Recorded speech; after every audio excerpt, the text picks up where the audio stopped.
안녕하세요. 삼국사기 기록으로 보는 삼국의 역사. 그 첫 번째는 바로 백제입니다. 자, 백제에 대해서 이제 살펴볼 건데요. 이 삼국사기라는 책을 일단 설명을 드릴게요. 이 삼국사기는 고려시대 중반에 만들어진 역사서입니다. 삼국시대가 있었을 그 당시에 만들어진 책이 아니라 고려시대 김부식이라고 하는 사람에 의해서 만들어진 삼국의 역사서예요.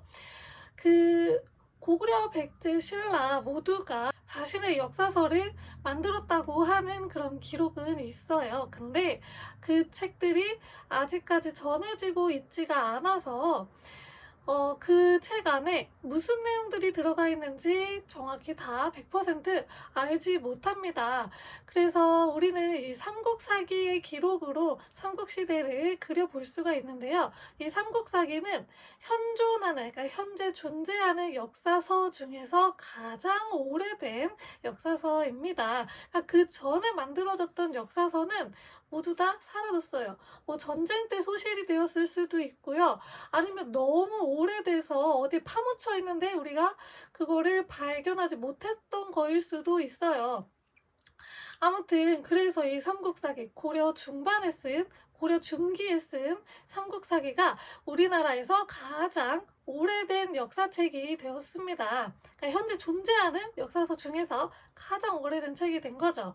그래서 우리는 삼국시대 역사를 공부할 때 보통 이 삼국사기의 기록을 대체로 많이 가져와서 공부를 합니다. 자, 그런데 이 삼국사기도 고려 중기에 이제 적혀진 역사서이고, 그리고 모든 내용을 우리 조선왕조실록은 몇 년, 몇 월, 며칠에 이런 일을 했다 이런 거 세세하게 다 적었잖아요. 그런 것처럼 삼국사기는 그렇게 적혀 있지가 않아요.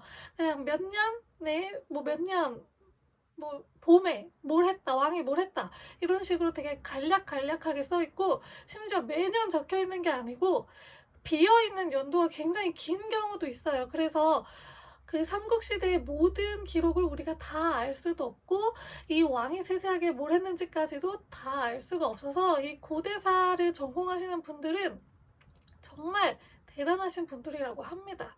왜냐면 그 정말 그 띄엄띄엄 있는 기록들을 다 맞춰봐가지고 유물이라든지 이런 유적 발굴된 것까지 다 비교해서, 그리고 거기다가 중국 역사서, 일본 역사서 다 비교를 해서 이 교차 검증을 다 해서 역사를 쭉 서술하시거든요. 그래서 굉장히 대단하신 분들입니다. 자, 아무튼 삼국사기라는 이 책이 기록이 촘촘하게 다 있지가 않다는 사실을 일단 먼저 알려드리고요.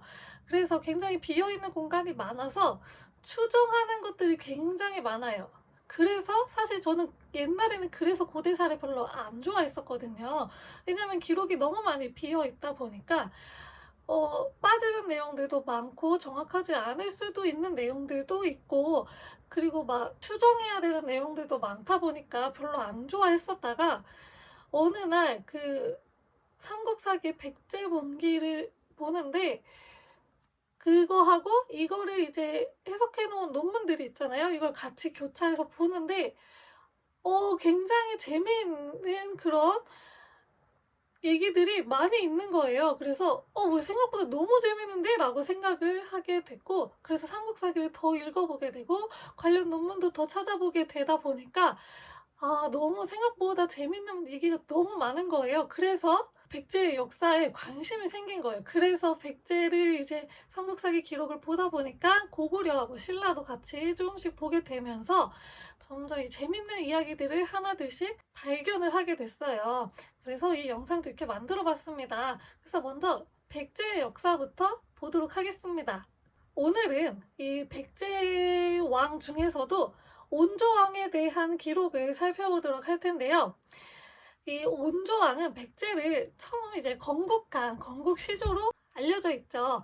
그래서 이 온조가 백제를 건국을 했는데, 이제 그 나중에도 할 거지만 신라, 고구려, 그리고 심지어 가야도 이 건국시조는 평범하게 태어나지 않았어요. 어떻게 태어났냐?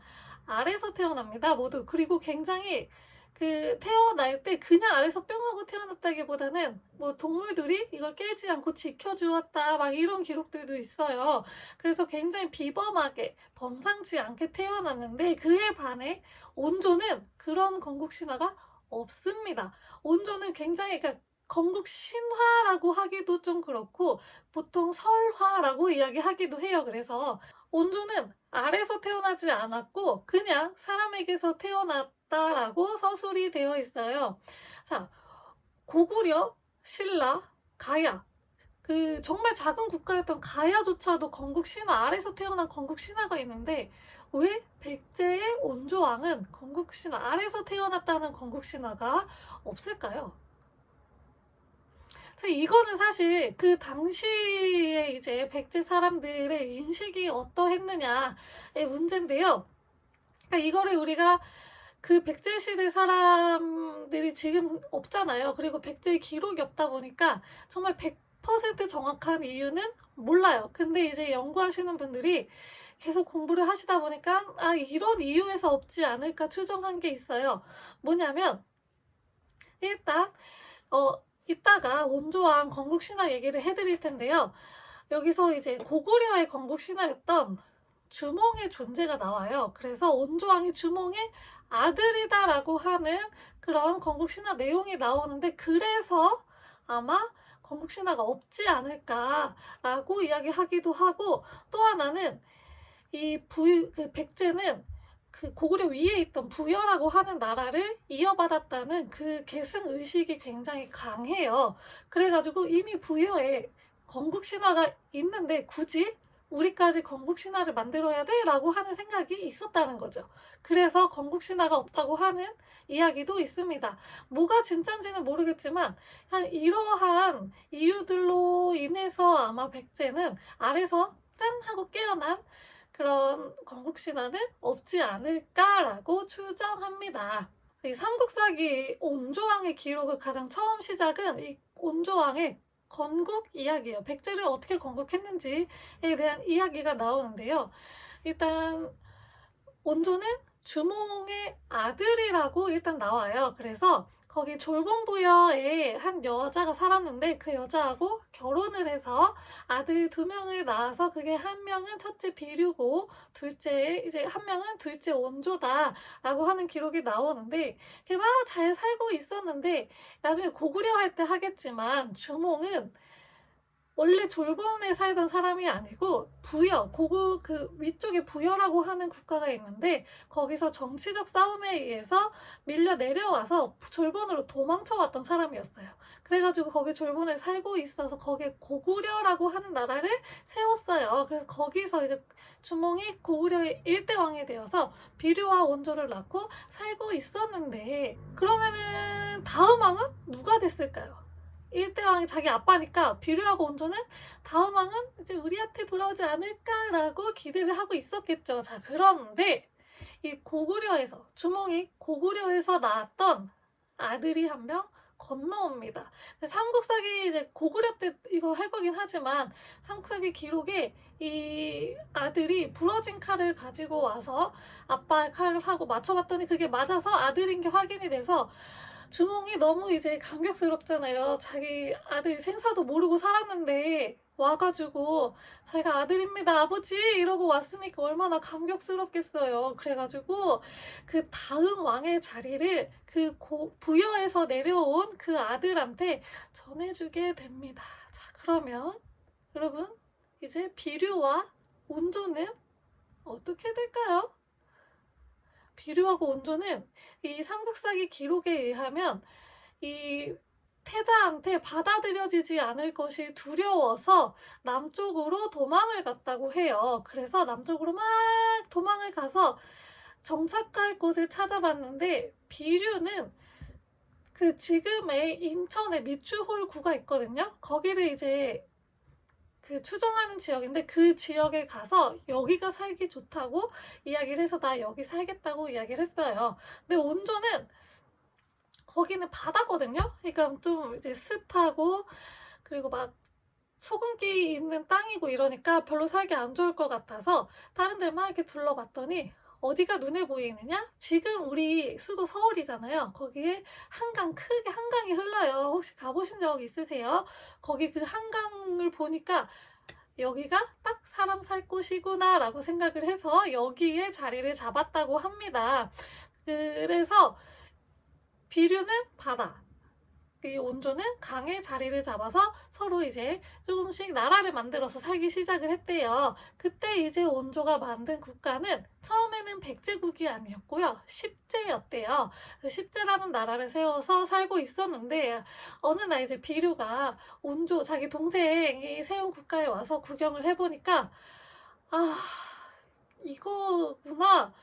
여기가 사람 살 때구나라고 깨달음을 얻었대요. 하지만 그때는 이미 늦었죠. 자기는 이미 바다에다가 자리를 잡아놓고 이제 미추홀에다가 자리를 잡아놓고 그러고 살고 있었는데 그 자존심 때문인지 뭔지 모르겠지만 온조한테 합치지 않고 자기는 꾸역꾸역 거기서 살았대요. 그리고 나서 비류가 죽은 다음에 그 비류 밑에 있던 사람들이 온조에게 건너가서 같이 이제 거기에 귀부를 해서 살았다고 합니다.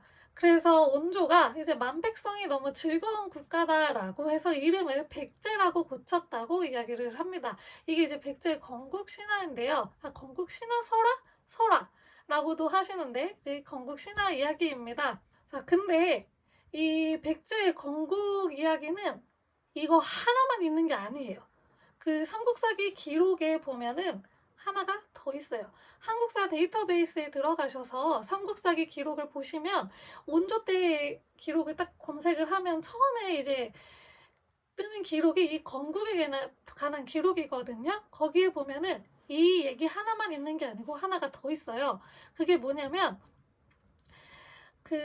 아까 앞서 말씀드린 건국 신화에는 그냥 졸본 부여에 있던 여인과 결혼했다고 나오는데 추가적으로 있는 내용에서는 그 여자의 이름이 정확히 나와요. 소선우라고 하는 여자라고 정확히 나오고 그리고 비류하고 온조가 주몽의 친아들이 아니라고 나와요.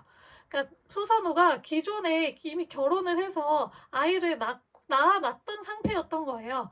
근데 어떠한 영문인지 남편이 없어서 그 주몽이 내려왔을 때 주몽하고 같이 결혼을 해서 얘네들이 양자로 들어가게 된 거예요. 자, 그러니까 좀 말이 앞뒤가 맞는 게 뭐냐면 고구려에서 친아들이 내려왔을 때 비류하고 온조가 겁을 먹고 남쪽으로 내려갔잖아요. 근데 얘네가 주몽의 친아들이면 사실 그렇게까지 겁을 먹을 필요가 없거든요. 왜냐면 우리도 친아들이니까.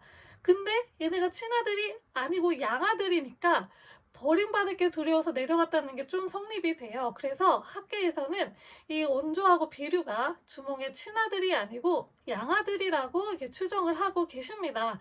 근데 이런 추가적인 내용이 또 들어가 있습니다. 그렇다면 왜 건국신화가 하나로 통일되지 못하고 이렇게 나뉘어져 있을까요? 하나는 친아들이라 그러고 하나는 양아들이라 그러고 이런 식으로 이렇게 나눠져 있는데 왜 나눠져 있을까요? 심지어 이거 말고도 다른 것도 있어요. 오히려 비류가 백제를 건국했다라고 하는 것도 있고 그런 식으로 좀 이게 건국 신화가 갈리거든요. 왜 그럴까요? 하나로 통일이 되어야지 왕권이 강력해지지 않을까요? 왜 그럴까요? 왜냐면 아까 얘기했듯이 백제는 부여 계승의식이 강했다고 했잖아요. 근데 이제 이거는 고구려 건국 신화를 아직 말씀을 안 드려서 그런데 주몽이 원래 부여 사람이었고요. 부여에서 정치적인 그 싸움에 밀려서 밑으로 내려와요. 그리고 거기서 또 갈라져 내려온 게 백제인 거잖아요. 그래서 어떻게 이제 추정을 하시냐면 당시에 이제 부여에서 정치 싸움이 이제 나타난 거죠. 헤브루와 헤모수가 있었는데 이 두 파로 좀 나눠져가지고 정치 싸움이 있었고 그 가운데서 첫 번째로 갈라져서 내려온 게 첫 번째 아무튼 앞서서 갈라져서 내려온 게 고구려 건국 세력이고 그리고 백제 건국 세력은 그것보다도 나중에 이제 최종적으로 그러니까 마지막으로 갈라져 내려온 세력이 백제를 건국한 세력이 아닐까 이렇게 추정을 하고 계세요. 그리고 이제 이후에 고이왕 때 다시 말씀을 드릴 거지만 고이왕이라고 하는 왕이 등장을 하는데 이 고이왕이 정상적인 방법이 아니고 비정상적인 방법으로 왕이 됐다고 추정을 해요.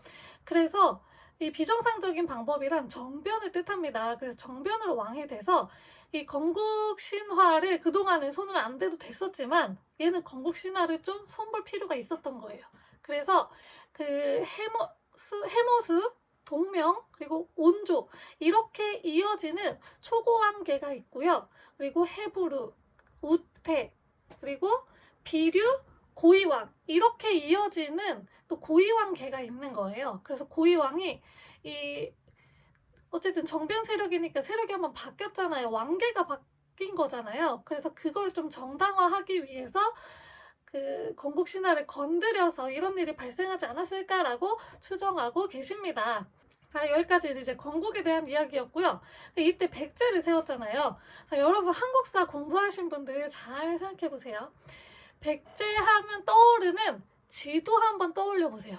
삼국시대의 지도 중에서 백제 어디를 다 장악을 하고 있죠? 보통 충청도와 전라도 지역을 다 장악을 하고 있는 지도를 많이 떠올리실 거예요. 자, 근데 이때 온조가 건국한 백제국은 그냥 굉장히 조그만 국가였어요. 자, 이게 뭐냐면 여러분들 고조선 멸망하고 나서 한반도에 등장한 다양한 국가들이라는 타이틀로 또 한국사를 배울 때 그 순서가 있어요. 거기서 마한, 진한, 변한에 대해서 배웁니다. 그때 이 마한은 56개의 작은 국가들로 이루어져 있다라고 배워요. 기억 안 나실 수 있어요. 한번 다시 찾아보세요. 56개의 작은 국가들의 연합체가 마한이에요.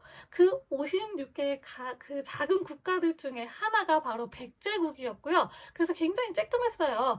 그리고 그 심지어 마한의 그 주도 국가는 백제국이 아니고 목지국이라고 하는 국가였어요. 그래서 백제는 이때 그냥 솔직히 득보였어요. 득보. 그냥 위에서 내려온 세력이 새롭게 건국한 득보였는데 이 백제가 어떻게 이 마한 지역을 다 통합을 할 수 있었느냐, 그건 앞으로 이제 이야기할 내용이고요.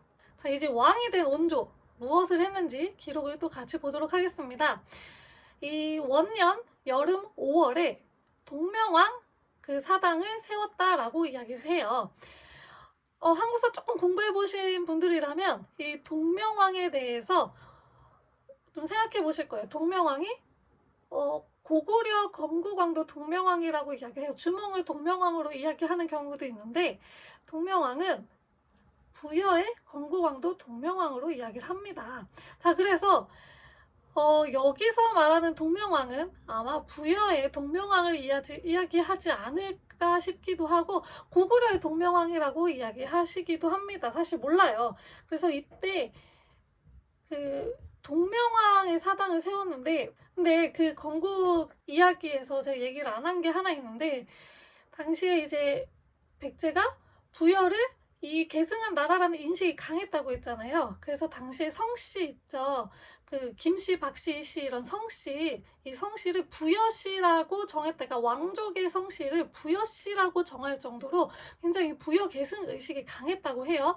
그래서 이 동명왕의 사당을 만들었다라고 하는 게 아마 그 부여의 동명왕을 이야기하는 게 아닐까 하는 생각이 듭니다. 그래서 이때 이제 동명왕의 사당을 세워서 여기에 제사를 지내고 이후의 왕들이 이제 왕위에 오르고 나서 그 다음 해에 이 동명왕의 사당에 배알하러 가는 기록들이 좀 보여요. 이거는 이제 즉위의례라고 해서 자기가 즉위를 했을 때 이제 형식적으로 하는 의례예요. 그래서 자기가 위험을 보이고 권력을 강화하기 위해서 이 동명왕 사당에 배알하러 가는 모습이 보이는데 그 배알하는 시초가 된 게 온조왕 때 사당을 세우면서였던 거죠.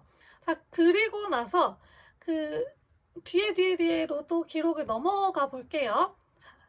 온조왕 13년에 무슨 일이 일어나느냐? 아주 기이한 일이 일어나요. 늙은 할멈이 남자로 변하였고 5마리의 호랑이가 성 안으로 들어왔대요. 자, 이거 한번 추측해 보세요. 상상력이 많으신 분들은 이게 무슨 내용일까? 한번 추측을 해보세요. 저는 상상력이 없어서 이걸 보고서 뭔 말이야 라고 한동안 생각을 했거든요. 늙은 할멈이 남자로 변하고, 그리고 5마리의 호랑이가 성 안으로 들어왔대요. 자, 근데 이 기록을 이해하기 위해서 그 다음 기록도 한번 같이 볼 필요가 있을 것 같아요. 그 다음 기록은 뭐냐면요. 왕의 어머니가 돌아가셨는데 나이가 61세였다라고 이야기를 해요. 자, 그럼 여기서 늙은 할멈은 왕의 어머니를 뜻하는 거일 수도 있겠죠. 사실 확실하진 않아요. 그냥 추정이에요. 이 늙은 할멈이 남자로 변했다. 근데 그 다음 기록이 바로 왕의 어머니가 돌아가셨네. 그래서 학자분들 중에는 이렇게 추측하는 분들도 계십니다. 늙은 할멈이 이 왕의 엄마를 이야기해요. 그래서 당시 이제 우리가 흔히 얘기하는 소선호라고 해서 소선호라고 그냥 통칭할게요.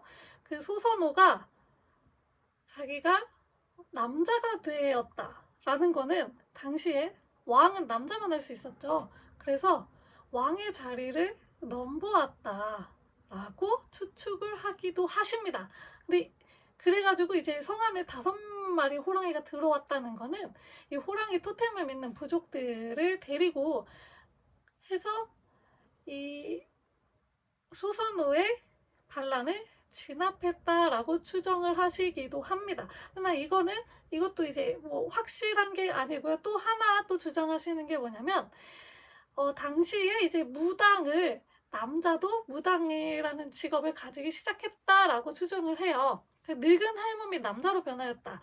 이게 이제 당시에는 제사를 지내는 이 무당을 여자만 했었어요. 그런데 이거를 이제 남자도 하기 시작을 했고, 그래서 이거를 뭐 늙은 할멈이 남자로 변하였다 이렇게 뭐 기록을 했다라고 추정하기도 하십니다. 삼국사기 기록 굉장히 재밌죠. 생각보다 재밌는 기록이 되게 많아요. 그래서 이런 식으로 은유법을 쓰는데 딱히 해가 되지 않을 만한 내용들은 직접 쓰거든요. 근데 뭔가 정변이 일어났거나 뭔가 뭐 이상한 일이 일어나면 이런 식으로 막 이상하게 은유법을 써서 쓰거든요.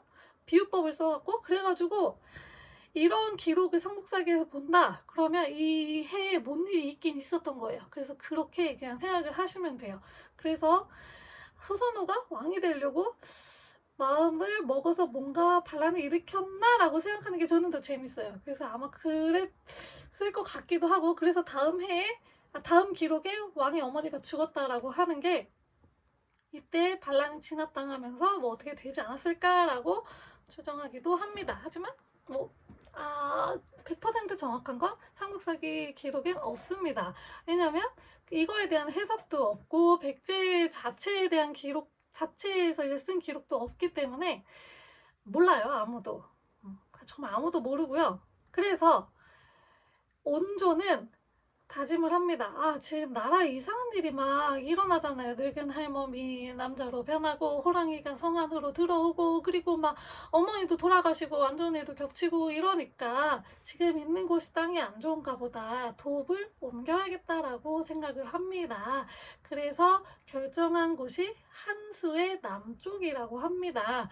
자, 그래서 이 기록 때문에 처음에 이제 온조가 자리를 잡은 곳이 한강의 남쪽이 아니고 한강의 북쪽 지역에 처음에 자리를 잡았구나라고 이제 추측을 하시고요.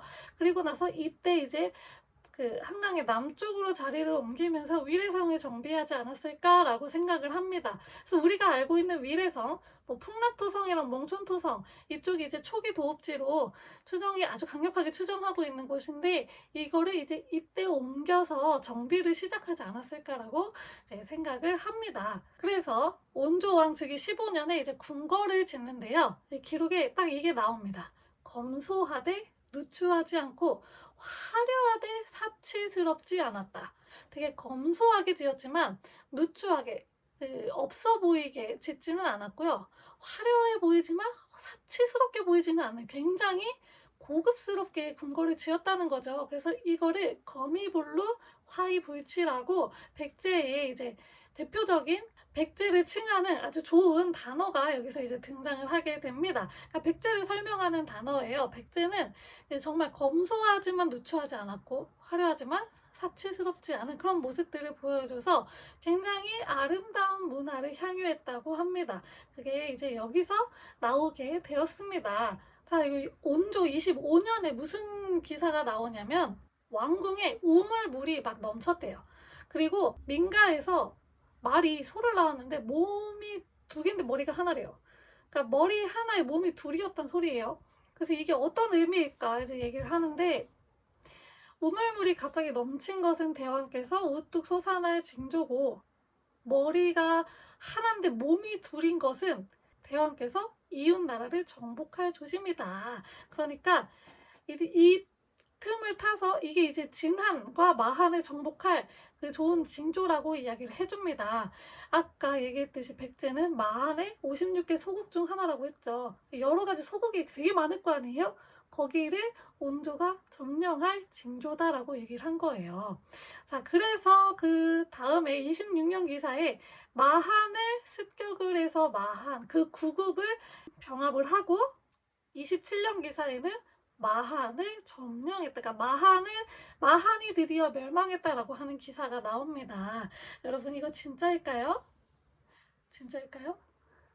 이거 진짜라고 생각 안 합니다. 마한이가 당시에 이제 백제가 점차 정복 전쟁으로 옆에 국가들을 서서히 통합은 하고 있었는데, 온조왕 때 그 마한의 56개 소국을 모두 다 통합했다고 절대 생각하지 않아요. 그럼 이런 기사가 왜 쓰여진 걸까요?